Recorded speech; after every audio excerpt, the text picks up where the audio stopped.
Hello, everybody. Hello. Welcome to the final colloquium of the semester and the final colloquium of 2013. Yeah. Thank you for coming. Before we start, I have a couple of small announcements, as I usually do. D. Fox Harrell, who's the Associate Professor of Digital Media at MIT, will be reading from and discussing his new book, Phantasmal Media, An Approach to Imagination, Computation, and Expression. And this will happen on Friday, December 6th.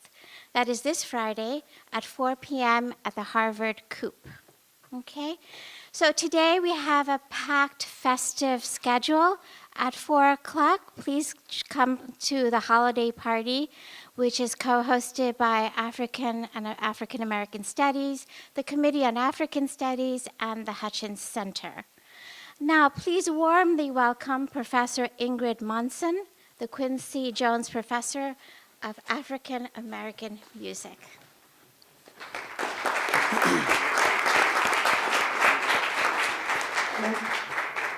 Good afternoon. It is my great pleasure to introduce Achille Mbembe to the Du Bois Research Institute colloquium this afternoon. Professor Mbembe is an eminent philosopher of African political history and is himself the very embodiment of mobility. He was born in Cameroon and earned a doctorate in history at the Sorbonne in France. With one home in South Africa and another in the US, his life is one of dynamic circulation between Paris, Johannesburg, Durham, among other cities of the world. He is a research professor in history and politics at the Wits Institute for Social and Economic Research at the University of Witwatersrand in Johannesburg, South Africa, as well as a visiting professor annually in the Romance Studies Department and at the Franklin Humanities Institute at Duke University. At the same time, this year, he is a Du Bois Research Institute Fellow and a visiting professor in African and African American Studies here at Harvard. He's also held positions at Columbia, University of Pennsylvania, Yale, and Berkeley. Achille Mbembe is co-convener of the Johannesburg Workshop in Theory and Criticism, which he initiated in 2008. A long-time contributing editor for public culture, he is now the editor of the online cultural magazine, the Johannesburg Salon. Fortunately for us, he has recently agreed to join the editorial board of Transition, housed at the Hutchins Center for African and African American Research. Professor Mbembe is the author of On the Post-Colony, first published in 2001 by the University of California Press. On the Post-Colony has been translated into many languages and remains an innovative challenge and response to the underpinnings of post-colonial theorizing and to received ideas of subjectivity and power in post-independence Africa. Mbembe has stressed that the African historical cultural experience is one of multiplicity and circulation, and that the continent is and always was on the move. Mbembe argues that it is this mobile historical past which ought to be recaptured and deployed for the remaking of the continent, indeed for the remaking of the world. Mbembe has also authored several significant volumes in French, including La naissance du maquis dans le Sud Cameroun, The Making of Resistance in Southern Cameroon in 1996, and Sortir de la Grande Nuit, Essay sur l'Afrique décolonisée, Leaving the Big Night, Essay on Decolonized Africa in 2011. Achille's most recent book is Critique de la Raison Nègre, Critique of Black Reason, and was published just this October to tremendous critical acclaim. Invoking Kant's Critique of Pure Reason, Mbembe addresses Kant's questions to contemporary Africans and African Americans. Mbembe asks, how can she speak as her own subject? And what prevents her from being fully emancipated?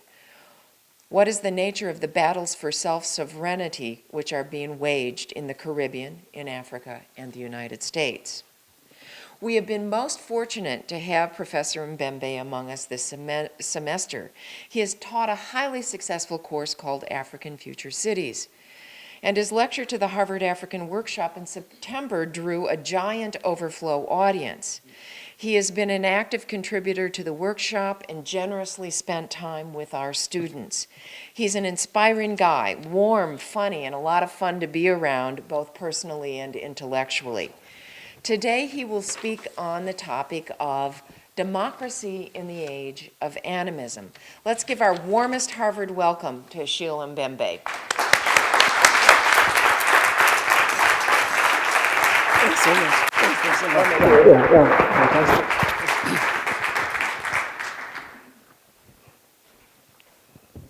Thank you for a very, very good introduction. I very much appreciated it. I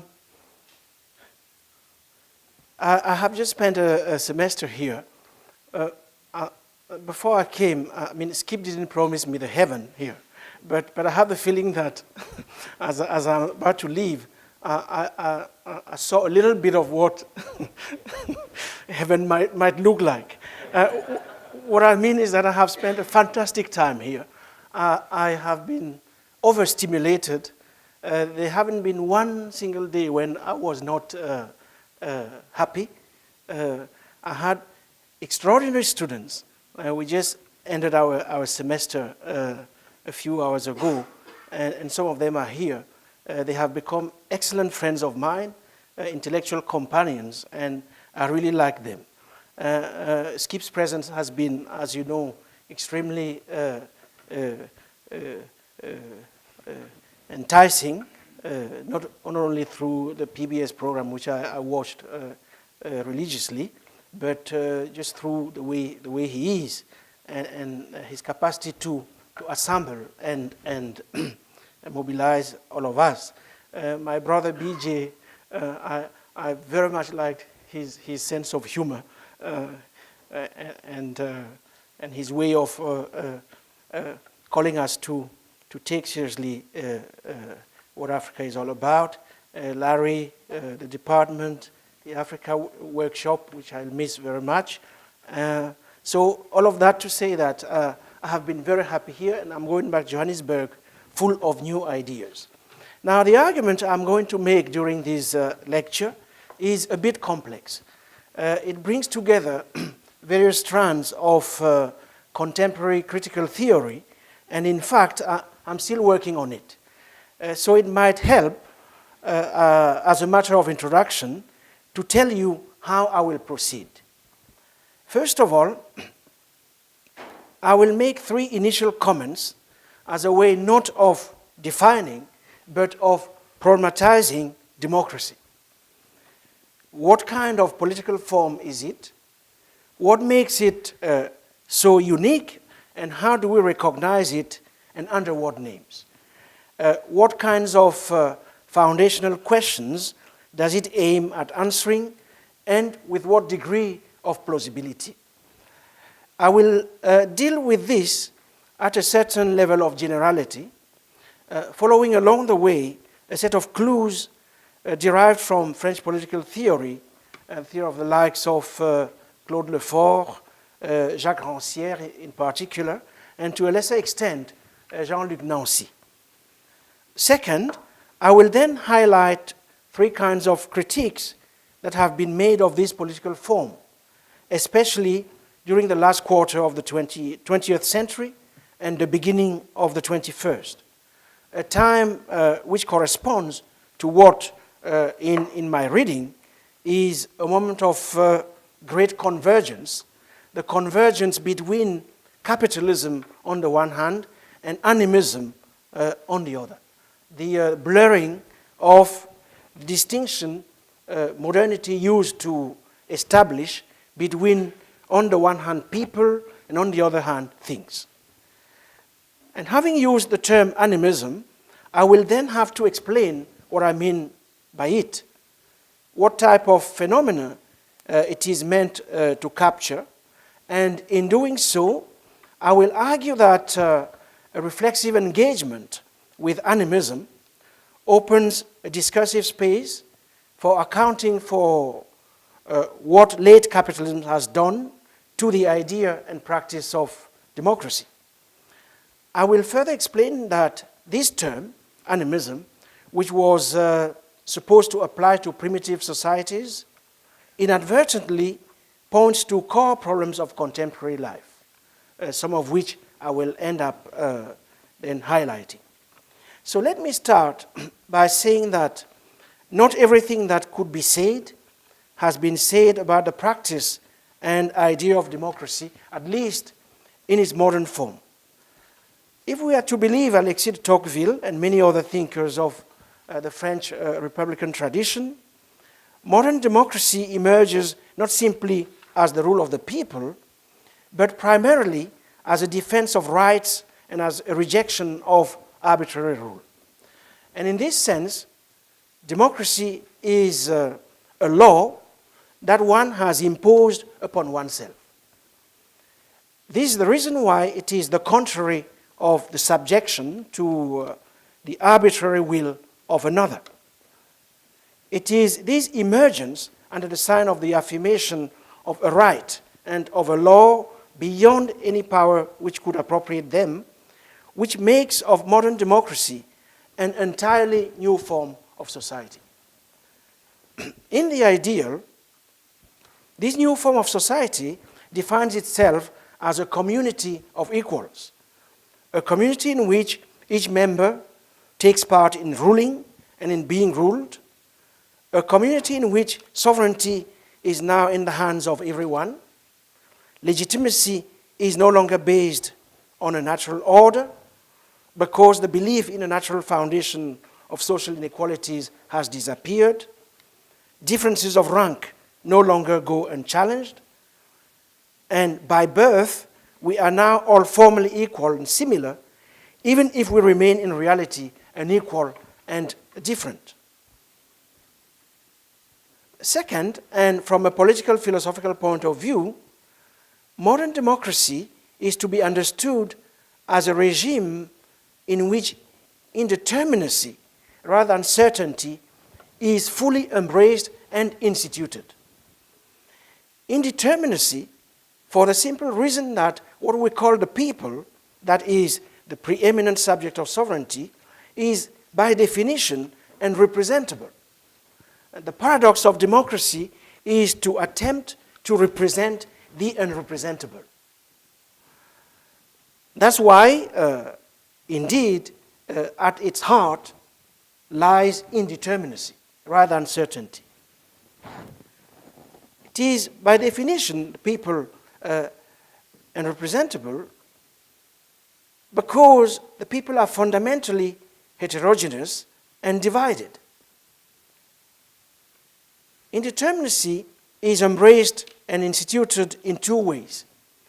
First, it is instituted in the cultural and imaginary realm in the sense that social division and conflicts, far from being repressed or denied, are recognized as legitimate and as matters of public deliberation in an arena in which secrecy has no place, at least in principle, as we know very well with all that is going on right now, the conflict, the tension between secrecy and transparency, the extent to which the more transparency we have, the more secrets we produce, the fact that, in fact, the role of transparency is to create secrecy, to produce more and more of it, and at times public secrets. So it is instituted in the cultural imaginary. Then it is instituted in the sense that the place in which society transcends itself cannot be incarnated in any determinate figure. So from what I have just said, it follows that democracy is not a ground of certainty. It has neither weight nor presence prior to an antagonism. In fact, as Claude Lefort argued, it is instituted and sustained by precisely the dissolution of markers of certainty, starting with the exercise of power, which itself is subject to procedures of periodical redistribution. Now, for most of the 20th century, the diagnosis of democracy's ailments and of the most pressing challenges it faced across the globe was mostly made against the backdrop of totalitarianism and fascism. Democratic theory has been slow to open up to the more radical critiques articulated by anti-slavery, anti-racist movements, various abolitionist and liberation movements, especially in the former colonial world, just as well as with feminist thought. Contributions from these struggles have revealed the extent to which one of the major paradoxes of modern historical democracies has been there being political communities in which the benefits of political membership are bounded, conditioned by, and dependent upon social, gender, and racial exclusion. To a large extent, the promise of actualized freedom can only be fulfilled in relation to a group of internal outsiders to whom that freedom cannot extend. And that's the second paradox of democracy, which Tocqueville, in his visit to America, identified very clearly, especially in relation to the condition of African Americans. During the last quarter of the 20th century and the early years of the 21st, we have witnessed a renewed critique of this political form and a reassessment of its potentialities and limits.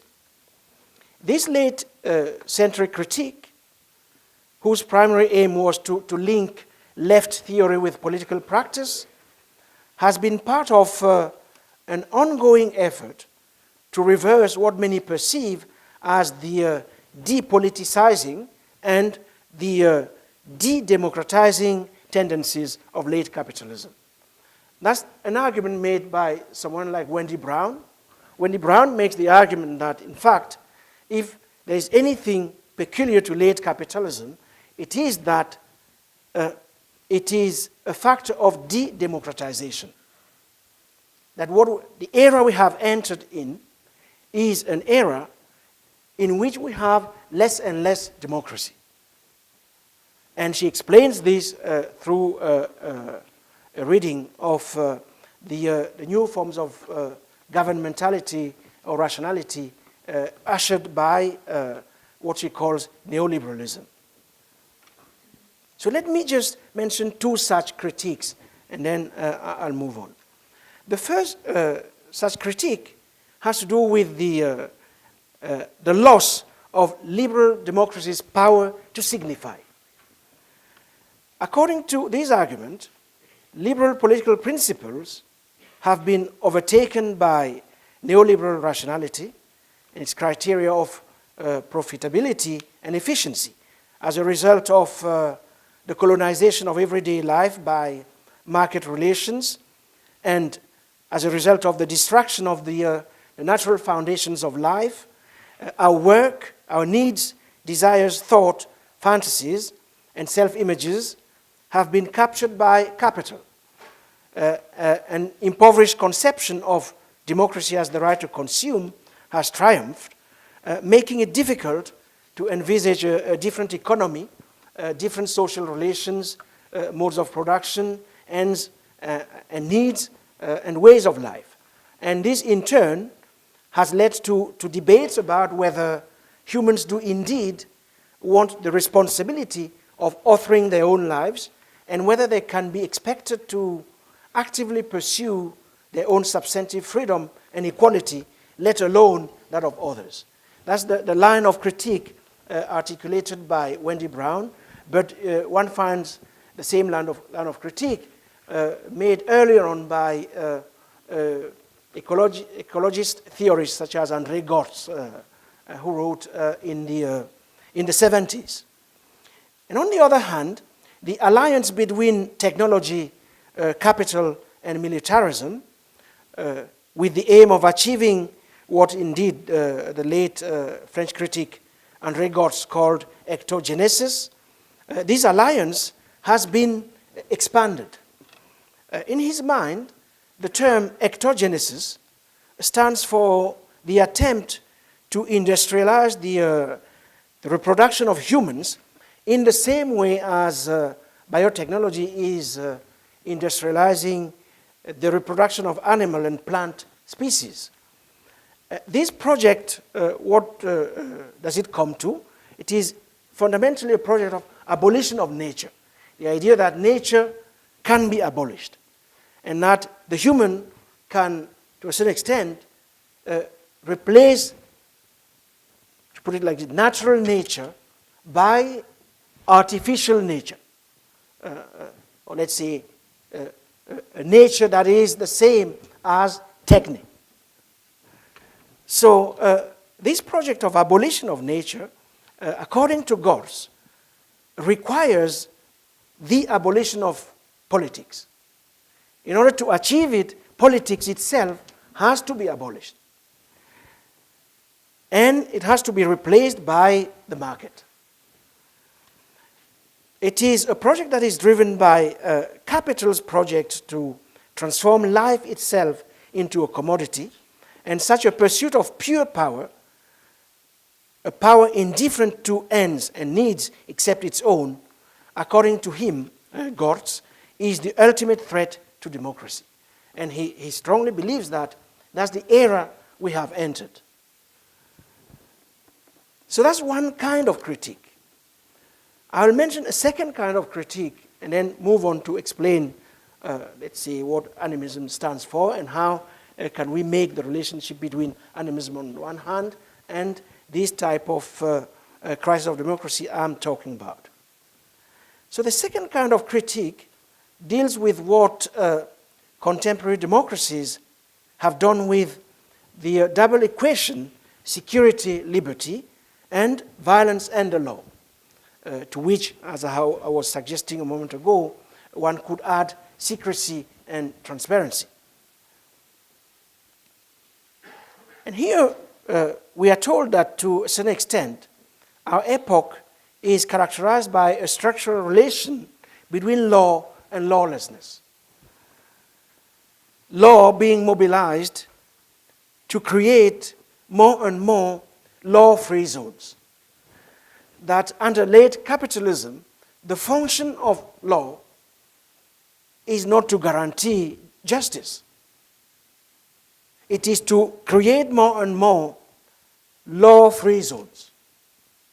Law-free zones as the condition for the expansion of capital profit, for the advent of what Gortz called ectogenesis, in the sense I have just explained it.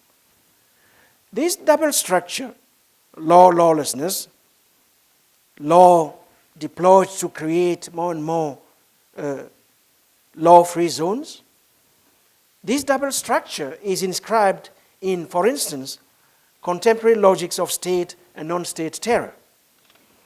But it also corresponds to new forms of governance. If one is to look into, for instance, the tremendous increase in legal regulation, what Jean and John Komarov calls the juridization of politics, all of which is going hand in hand with the proliferation of spaces of lawlessness. So law and lawlessness coexist with one another. They relay each other. In most regions of the world, disorder can go hand in hand perfectly with a maximum of legislation. But a legislation whose aim is to deprive certain categories of the population of any right to have rights at all, which is the case in new anti-immigration policies in Europe, for instance, where everything, the law is deployed with as its purpose to make sure that certain categories of the population do not have rights at all, are not protected by the law, are excluded from the sphere of protection guaranteed by law as such. So, in the age of counter-terror and targeted assassination, the The problem is not simply that there is a complicity between the two seemingly opposed orders of violence and the law. It is not simply that the founding gesture of the law, the secret of its being, is some kind of disavowed original crime which is hidden in its deep symbolic structures. It is not simply that, to use a Benjaminian take here, it's not simply that sovereign power confesses to speak in the name of the law while simultaneously violating it, which after all is the very paradox of sovereignty, to pose the law and to entitle itself to break it. And that's what sovereignty is in the Schmittian sense. That's what it's all about. So in the age of counter-terror and targeted assassination, what counts is the modulation of secrecy and spectacle. On the one hand, the crime no longer needs to be hidden. In fact, the wolfish nature of the sovereign must be disclosed in the very manner in which the sovereign commits a crime in the guise either of the law or of justice. So on the other hand, the logic of spectacularization goes hand in hand, of course, with that of tracking the enemy by means of slow detection work, by tracing him back to his hideout, targeted executions, in this context, obeying to the logic of synergetic war that targets, of course, the body of the enemy. If, in any case, we are to follow the latest works on drone warfare by military specialists as well as political theorists. So, all of that, the point of all of this is what? The point of all of this is to show that the demos is no longer distinct from something we could call the polemos. The demos, democracy, polemos, the space of war. That democracy and polemocracy, if you want, are fused nowadays in ways such that the distinction between the political and... Anyway, you see what I mean. I mean, okay, no distinction any longer between the demos and polemos. The two spheres interacting in ways that are, let's say, new, violence and the law becoming pure means to no ends, except self-preservation and self-perpetuation. So those are two, as you can see, rather serious critiques of what has happened to democracy. I could have added other critiques, the types we do in those places of the world that were formerly colonized. We can talk about that during the question and answer session. Now let me move to animism. Since I'm trying to explain title. Let me first of all recall its double origin. First, in the sciences, it's a term that emerges from the sciences, where it was used to describe the specificity of living matter. Such is the case in the work of Ernst Toll, for instance. It's then used in modernity, per se, where anthropologist Tyler deploys it to characterize the worldview of so-called primitive peoples. Primitive peoples, as we know, are understood to pertain both to a strange yet familiar form of humanity. They are strange in the sense that they are savages, but they are also familiar in the sense that they are the ideological complement of children. They are like us when we were children, and different from us now in the sense that we have grown up and they have not. And not having grown up while we had, their animism is in fact a form of infantilism. So you have that, I'm going through, let's say, the various layers of the definition of the term. Animism is a form of infantilism. They believe that things possess a soul, a consciousness, that they actualize solely for those actions that correspond to their immediate interest. So these are, they are children, but these are rational actors' children, if you want, because these children know what their interests are, and they know when to activate things in order to make it such that things respond to their interests. So in a sense, primitive people are fundamentally materialist. They are slaves to the matter. And Tyler understood this instrumentalist worldview as one that did not discriminate, or at least not properly, between living and non-living matter, persons and things and objects, since it was a worldview that believed in universal animation of nature. Animism, in this sense, was the imputation of life to inert objects. Of course, Tyler was deploying this term in the context of his own quest for a theory of religion, context of a broader discourse about what was then referred to as primitive culture that we know.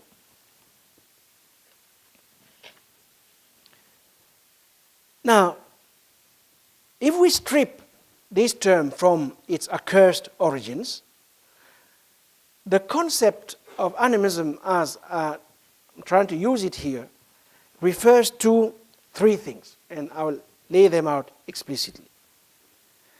It refers primarily to the idea of life in non-living things, especially those things that crystallize thought and those things that mark what lies beyond thought. The idea that there is something that lies beyond thought. It speaks to the term, to the sense of animation in what appears inanimate. So I can stand here, I'm standing in front of these, I don't know how you call this in English, yes, and in fact, okay, you see a totally inert object, but as an animist, BJ would think that, okay, there's something beyond the, or that inhabits the inner structure of this lectern, and which he can activate and make it do things which he, as a human being, cannot do. Second, the concept, as I use it, refers to the fact that there are forms of life that are hidden in plain sight, waiting patiently to be recognized. They emerge in the most idle movements. They are provoked by setting one object beside another. They might not even know themselves as life. They run against conventional limits of life.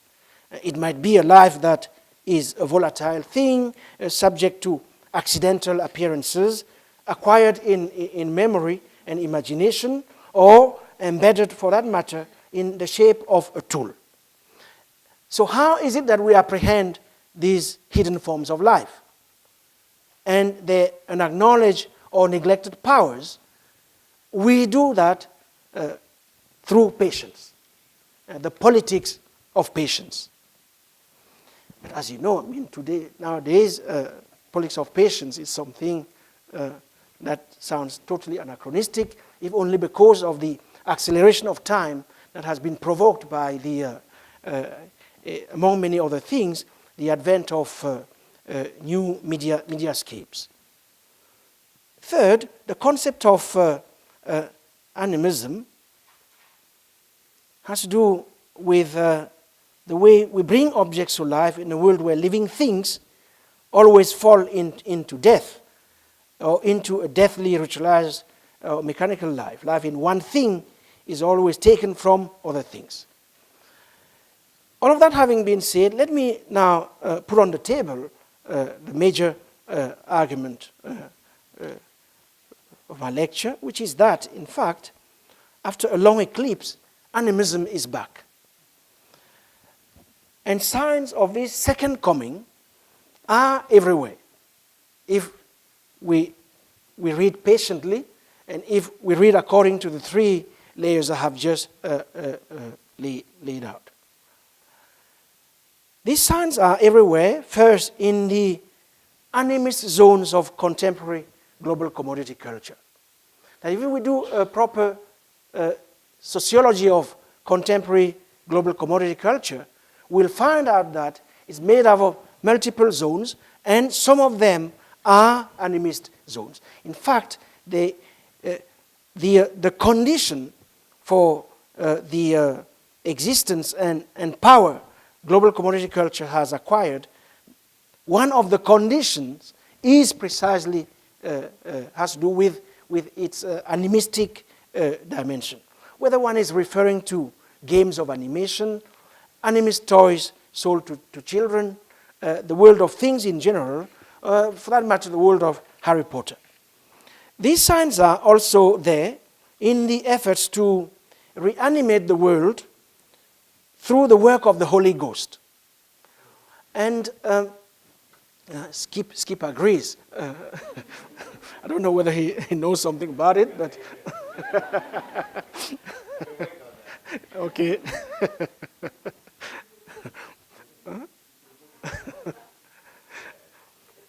And as witness, of course, in various offshoots of evangelical Christianity, the biggest revolution that we have witnessed since the 50s in the world has been the expansion of evangelical Christianity worldwide.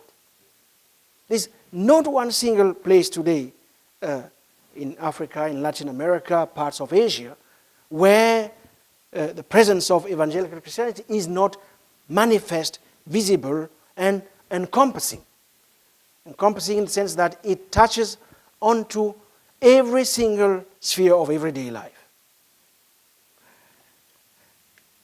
We find it also, the second coming of animism, in heightened interest in occultism in popular culture, in the return of vitalism in philosophy.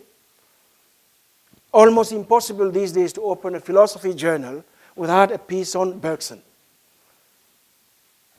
And I just attended the anthropology annual conference in Chicago. They were busy talking about Deleuze. But in fact, Bergson in philosophy is back.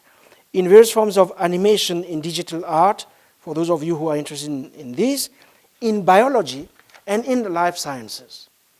And such is, of course, also the case in the media sphere, where the production process for our media devices, from screens to circuits, networks to interfaces, all of this involves the standardization and mass mobilization of minerals and other materials, and the exploitation of nature on a scale we have not witnessed before.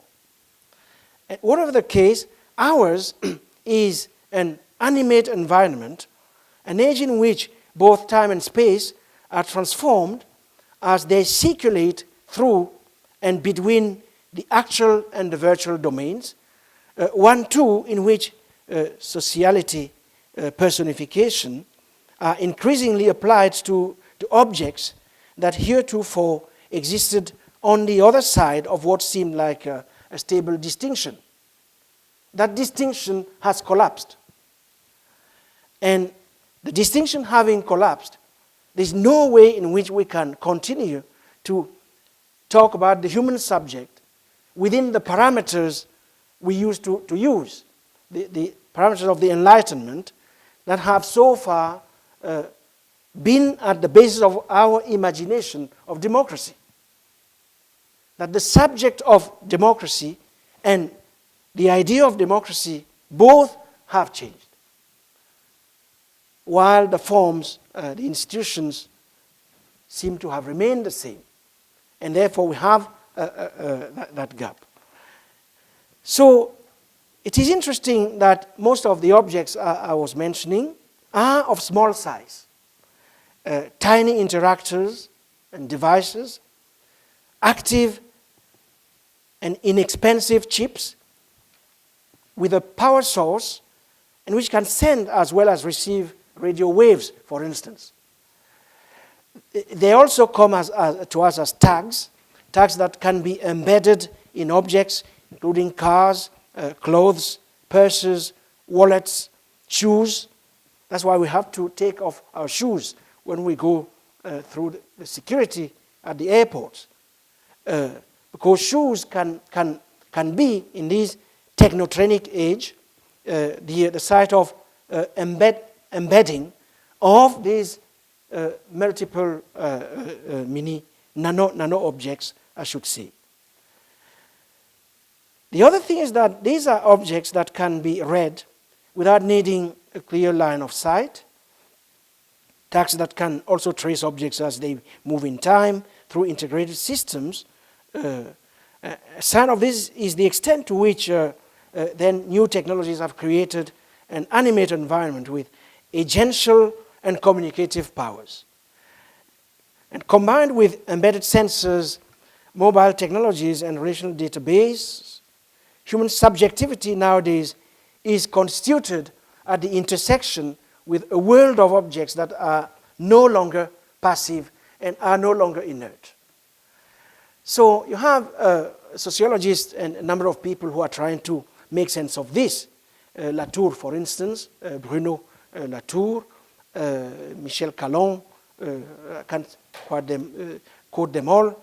They are trying to make sense of this shift from the traditional triad of human, animal, machine, which was the main triad we used to read the world in the aftermath of industrialization, the shift from that to the human, animal thing that is, let's say, paradigmatic of these times of ours.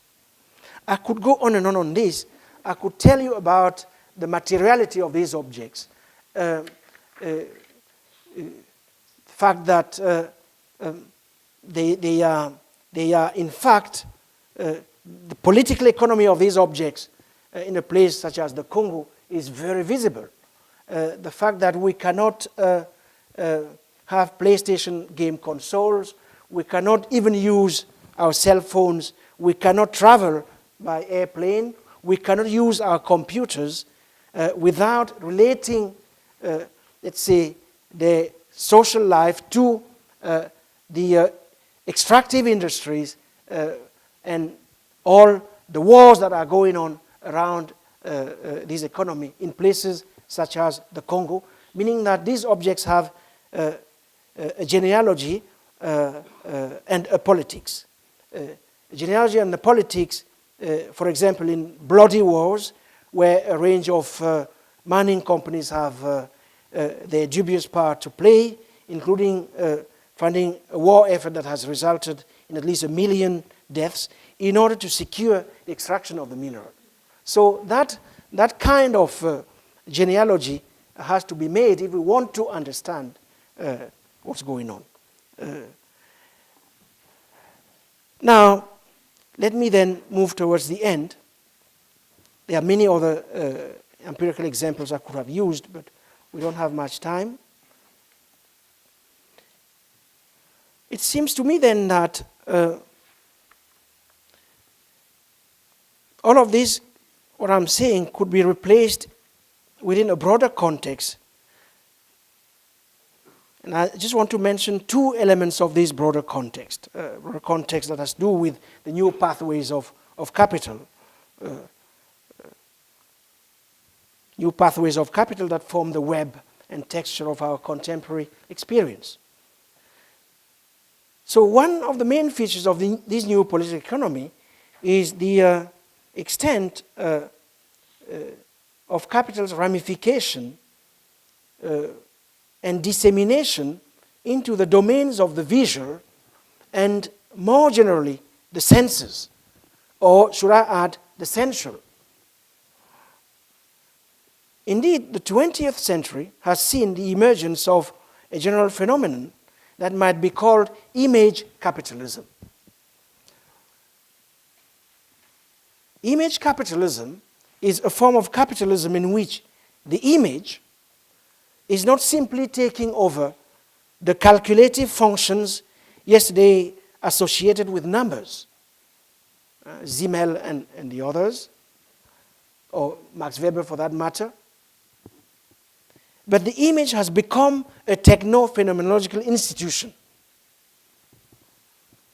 So the circuits from affect to emotions, from emotions to passions, convictions, are more than ever before attached to the circulation of images, images meant to stimulate desire, the connection of affect and capital, serving to reconfigure not only the everyday, but also the physical, political, and psychic conditions of embodiments in our times.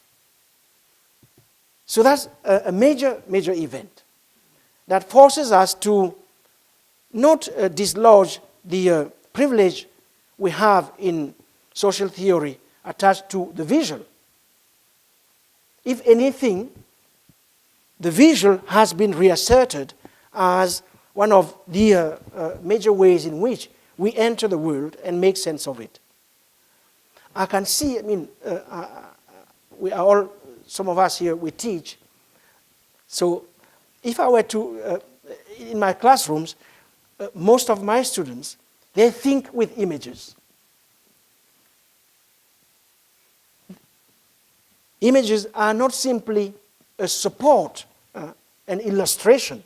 They think with and through images. So that's the point I'm trying to get at. So the point is that this ramification of capital into the visual and the sensual has almost completely reorganized not only the basis of sociality, but also the logistics of perception, along with the mental functions and the semiotic and affective capacities that have perception as their basis, which is to say, all conscious and arguably the majority of unconscious processes, including language function, and this on a planetary scale. This is not simply about the first world industrial nations. You see it in Johannesburg, you see it in Kinshasa, you see it in Lagos, you see it in Dakar and other places. So,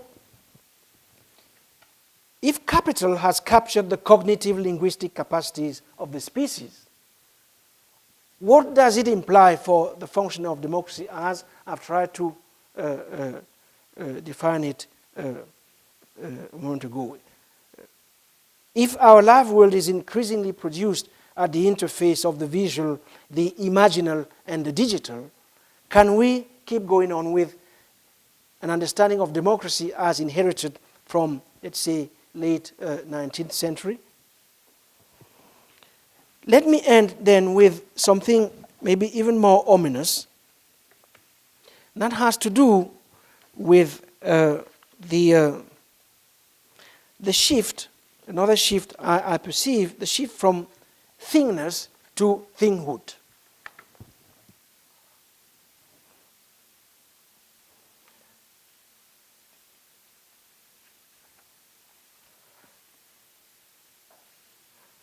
So the shift from thingness to thinghood. I think that we all know history. There was a moment when capital tried to turn the human person, the black person, into a thing.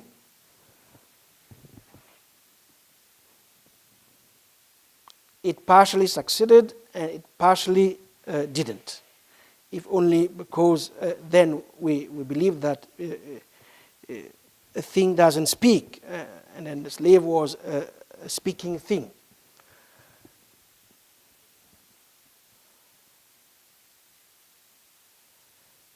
The most of our political theoretical archive, the archive of our theories of emancipation, rests on emancipation has to do with the refusal of the human to be turned into a thing. whether we read Marx, and reification is that moment when we are turned into a thing. And to be free is to not be turned into a thing. But the current situation is somewhat different from that paradigm. In the current moment, I would say the human person is trying to turn himself or herself into a thing or an object. That the event of today is that we try to turn ourselves into things. In contrast with what happened during the age of slavery, when the human person was coercing other humans to evince features of things and objects, the human person in the age of Animism's second coming is attempting to make sure that objects evince features signaling humaneness, objects with faces, mouths, voices, objects that are animate. But the discovery of the new charm of things has another side. This new charm is rooted in their being seen as things endowed with their own self of objects. The shift then from thingness to thinghood. So thanks to the work of capital, we are no longer fundamentally different from things. We turn them into persons, we fall in love with them. Precisely because they are not, we are no longer fundamentally different from them, we are no longer only persons, or maybe we have never been only persons. That maybe the whole distinction from the beginning on was made on false premises. We want to be loved the way things are, maybe because we are sick of being loved as the persons we have never solely been, or because we have always only been loved the way things are anyway. And if the latter is at least done to us in an adequate manner, then maybe we will be able to experience something almost like the authenticity of a thing. We will finally be able to cross over into a world beyond distinction. The problem then is what price there is to pay for this crossover. Benefit in any case is that things and objects will become entities of equally complete emancipation. So I will end with these two statements, that capitalist production has changed and has imposed a different sort of compulsory relation between humans and their products, and that the two worlds of manufactured things and manufactured beings have finally come together and now form a second nature, and that's what I call the convergence between capitalism and animism. And that convergence between capitalism and animism forces us to revisit the foundational notions around which ideas and practice of democracy were articulated since at least the 19th century. Thank you very much.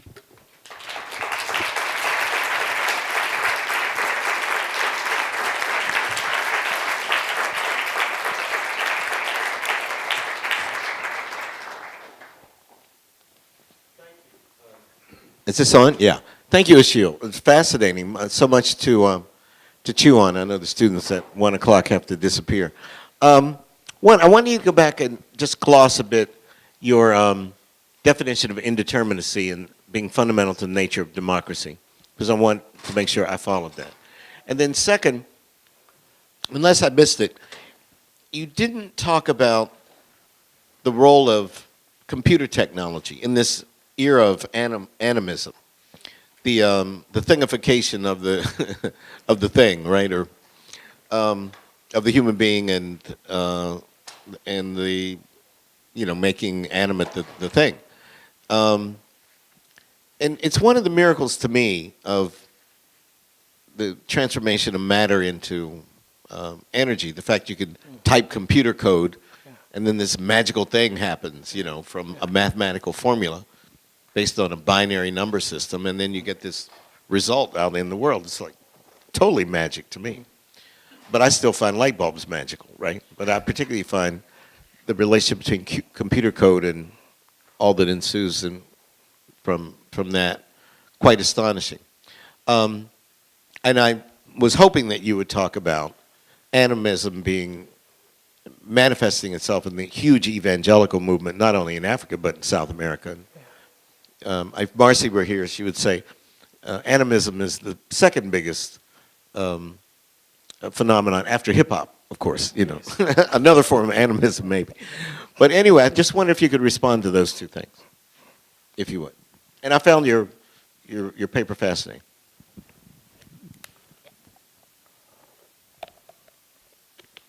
You're absolutely right. I mean, I left it to you to to talk about the second one, the presence of animism in hip hop. But I mean, that's absolutely a fascinating area of research. If we want to read it in that way, it's animism as as transfiguration. I would say, both as magicality, but even more importantly, as a space of transfiguration, if one is to take seriously the deep history from which this form emanates, a history of attempts precisely at turning people into things, turning people into commodities, and the resistance to that type of conflation, and the search. It seems to me that an important part of the cultural history of African America, if we want to understand how is it that African Americans, subjected to a brutal form of rule for so long, managed to let's see, if we want to allow ourselves to wonder why are they still alive? I mean, they could have been exterminated. How come they are still alive? After all of that, it seems to me that those practices of transfiguration, of which hip-hop is one manifestation in the electronic age, those have to be taken into consideration. The religious being, of course, an important part of that, then and probably, as I said now. As far as I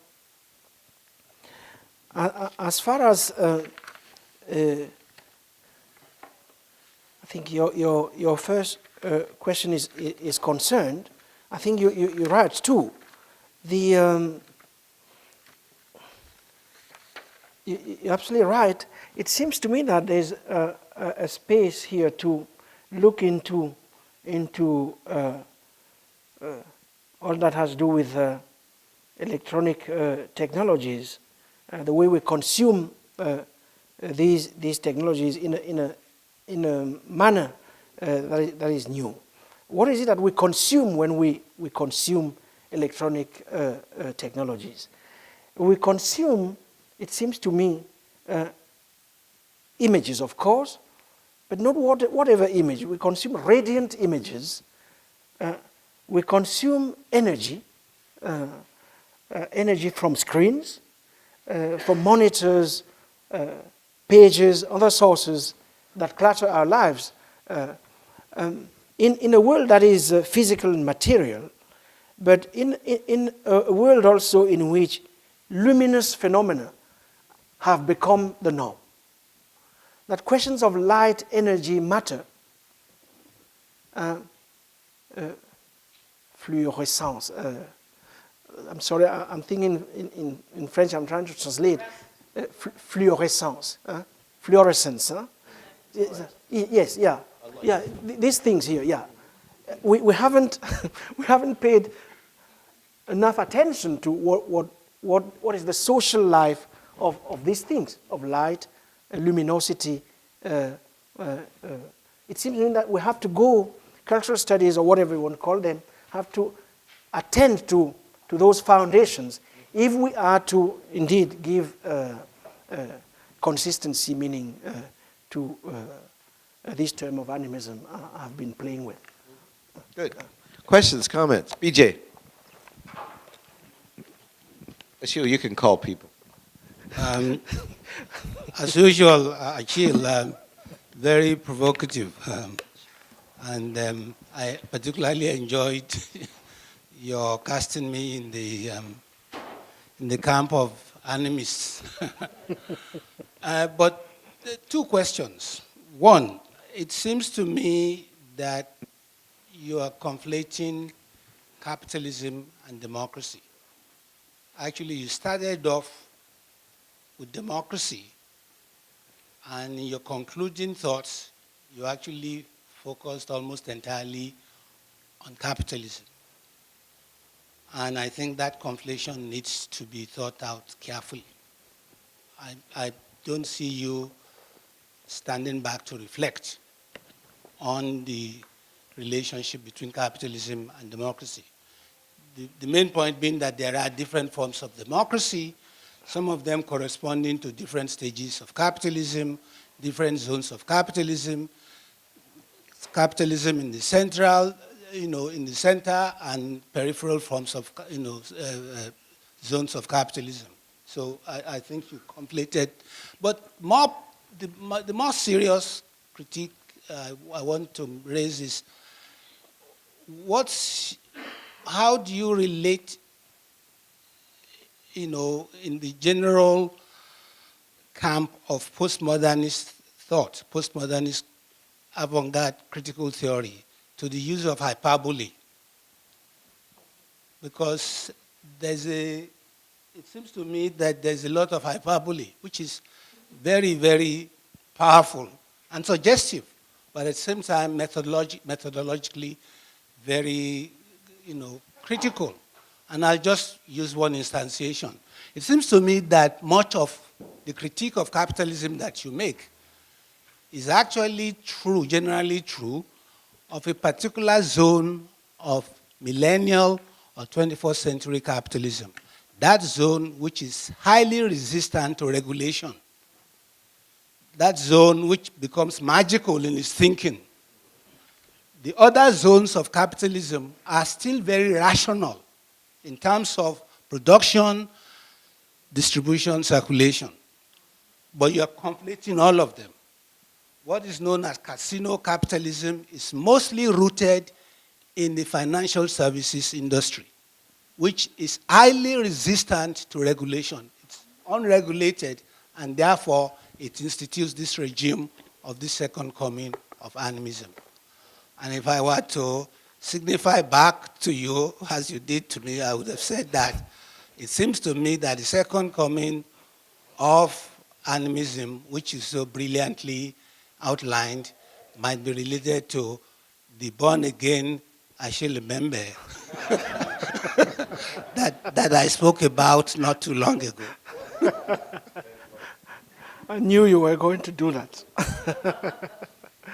Look, I think you're absolutely right. I thought that I had blended myself against your criticism when I suggested at the beginning that I would speak at a certain level of generality, quoting, calling, for that matter, to my rescue, some figures of French philosophy.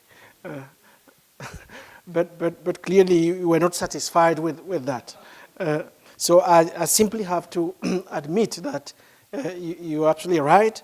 I was trying to say, this is not really a finished product. I was sharing with you a certain number of thoughts that I have had during my time here, which I'm trying now to hopefully put into a proper paper. But you are right that, all these distinctions have to be made.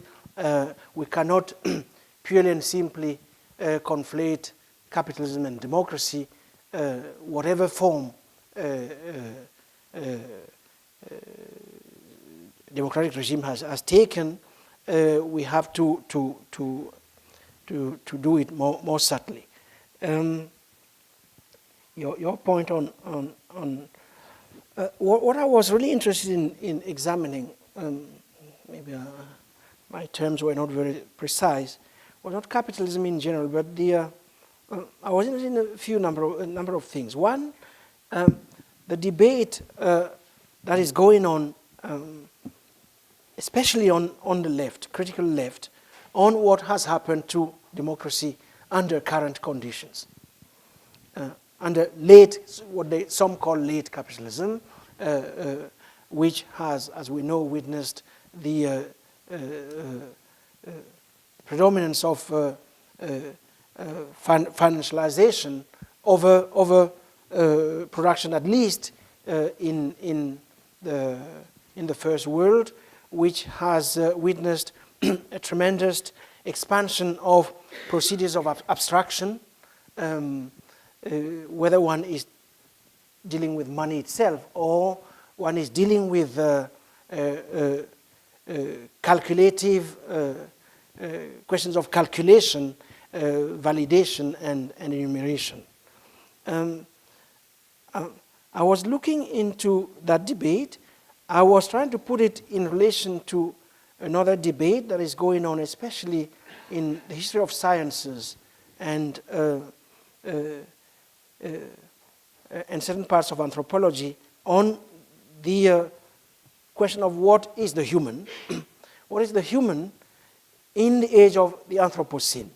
The Anthropocene being the moment when the distinction between social history and natural history, that distinction can no longer be made, or in any case made the way we used to make it, especially when humans become geological agents, that we are capable of producing catastrophes which only nature was able to produce before, or we thought only nature was able to produce.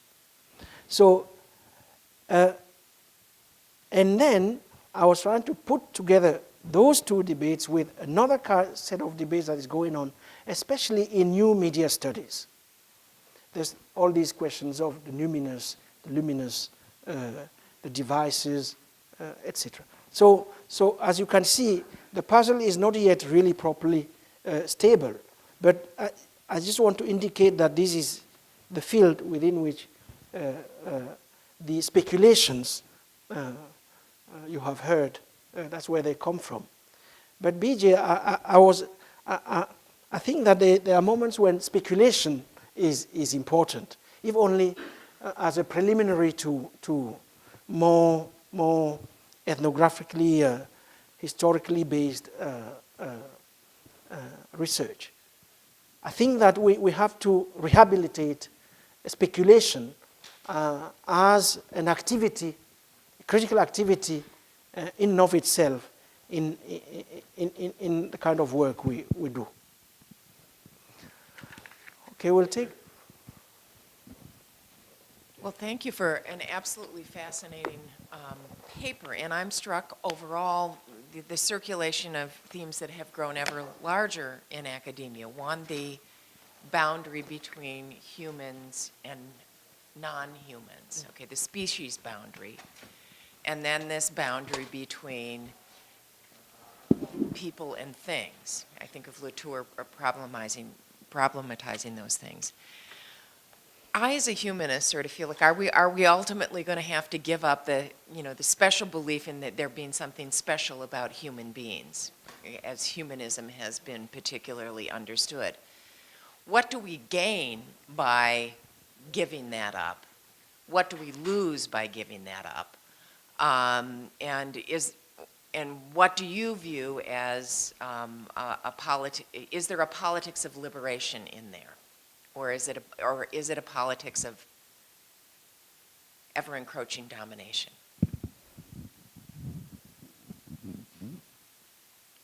You see, I think that it's we all partake somewhat to that epistemology. It's a problem that is typical of Western thought, because fundamentally Western thought has relied on Western thought cannot operate without some idea of supremacy. whether racial supremacy or so they have to be a sovereign. It's not a thought that can think without some concept of the sovereign. And it is a thought that has imagined reason. Reason in Western thought implies almost automatically some figure of the sovereign. Some totalizing figure that controls, is at the center, and everything else is subordinated to it. But it seems to me that this anthropology is not universal, that not every single culture has imagined reason or the universe in that manner, or the human in that sense. It's not true that it's universal. So the idea that the human is the alpha and the omega of everything is not universal. It's a particular idea. It's a particular concept, a particular anthropology. So Latour and the others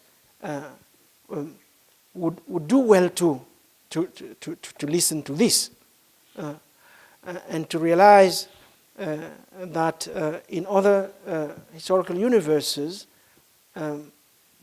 anthropocentrism is anachronistic.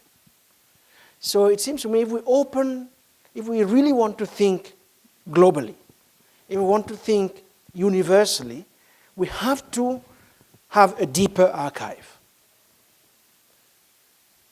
So what is it that we gain by giving up that centrality? First of all, it helps us to open up to a deeper and larger archive.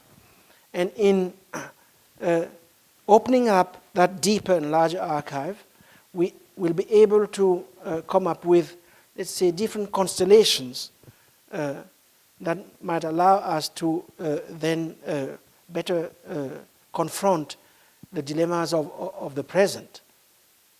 And that's all that I can say. Great. Well, thank you so much for the fascinating and beautiful, rich paper. Following up actually on these two questions and what you just said, because I have a million questions, but I'll pick one right now. So the shift from thingness to thinghood, it seems like, so I could not agree more with what you just said about the need to deepen and expand the archive and have richer contextualization of things like subjectivation and reason and humanity as such. But you were making some moves towards universal claims, right? So one was when you said there's been a shift on a planetary scale of this move from thingness to thinghood. And you made some related claims about increasing circulation and also the velocity of the circulation, heightening of images and forms of symbolic investiture and things like that, creations of the human. And I'm totally with you there.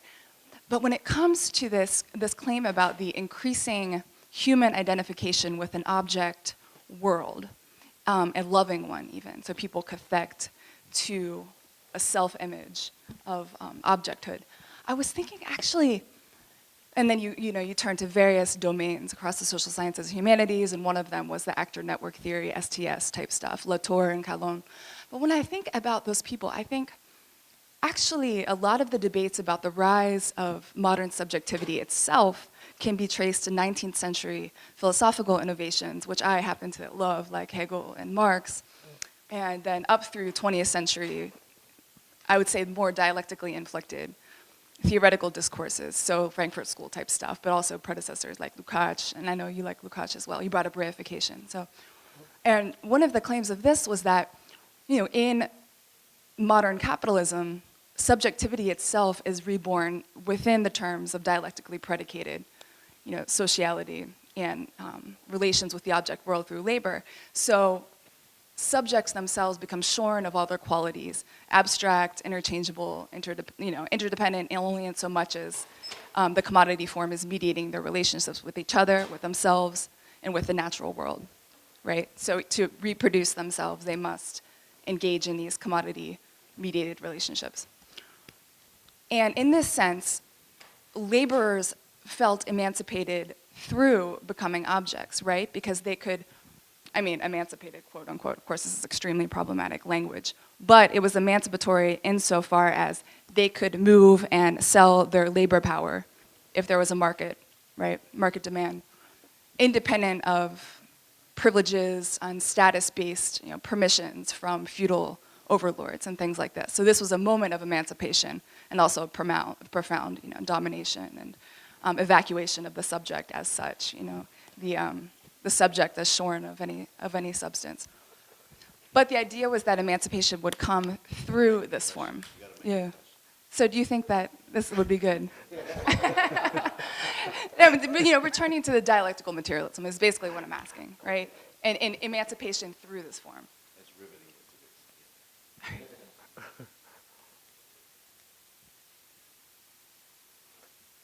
Okay, I'll have to look into this a bit more carefully.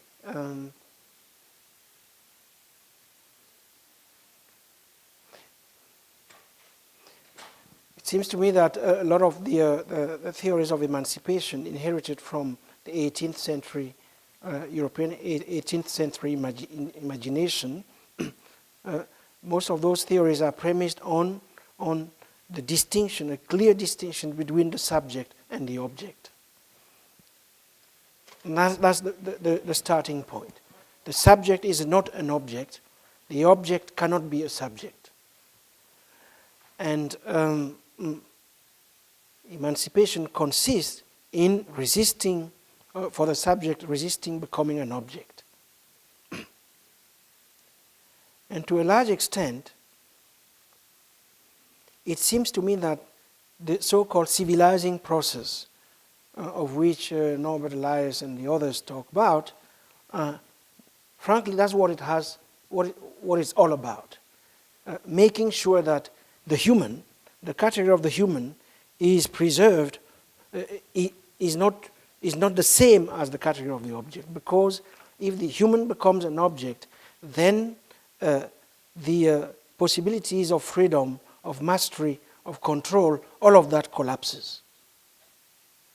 The human remains a human to the extent that he or she is not turned into an object. Of course, histories of slavery suggest indeed that there were moments when that space of humanity was not open to all. That capitalism, la pulsion,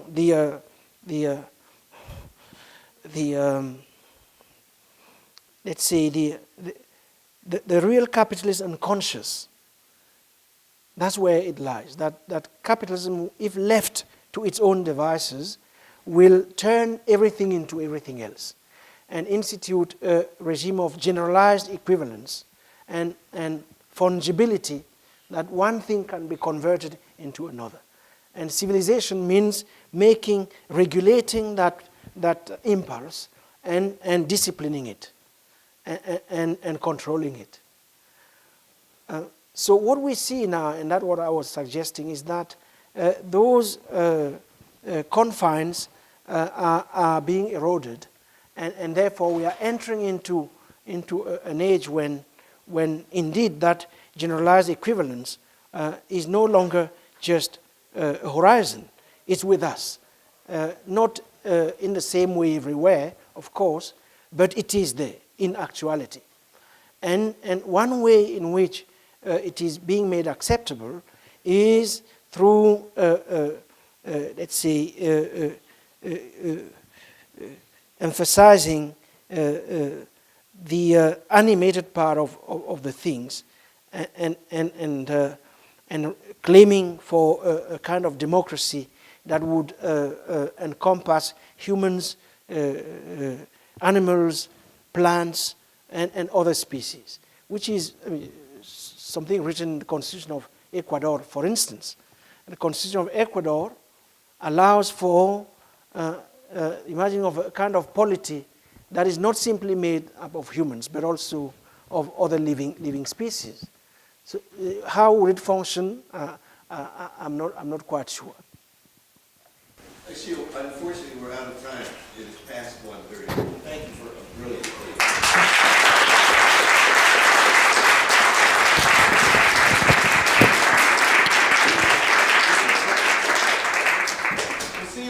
here at 4 o'clock for the partay, and then for the fellows' dinner afterwards. See you later. Great, man. Our gloves.